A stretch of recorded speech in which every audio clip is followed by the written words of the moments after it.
Like, how do you remedy this issue that, because he seems to think that the concept of Jesus as an example is more important than the actual flesh and blood first century itinerant Jewish preacher who was crucified and rose from the dead physically, which is the claim of the Gospels and the rest of the New Testament. That's an example for us to look on and live by. But I actually think that Jesus condemns moralism. And ultimately what I see Peterson doing is looking at Jesus as a moral example. And if Jesus is nothing but a moral example, then you can save yourself and you don't actually need a savior.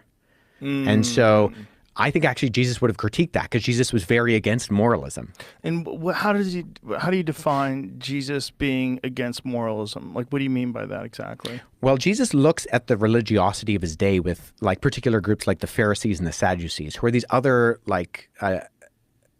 groups of Jews during his day. So we talked about the Essenes, who actually aren't mentioned in the Bible, but there are other groups like the Pharisees, who are like lay scholars, and the Sadducees, who are professional priest scholars.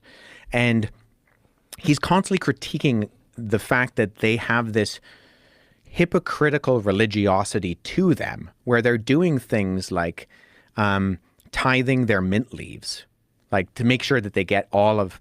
This is where we get the idea of the letter of the law versus the intention of the law.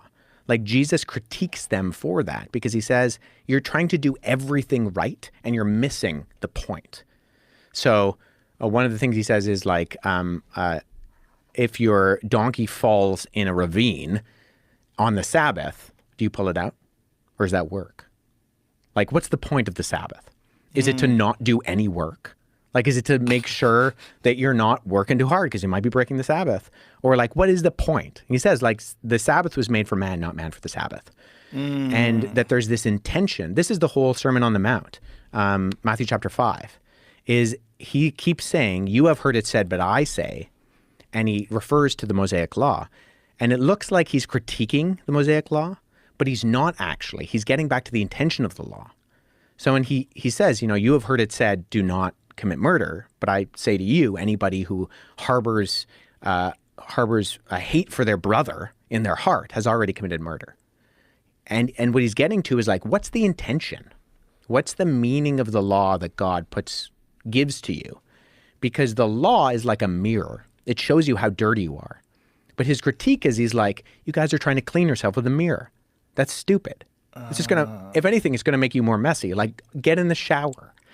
The law is not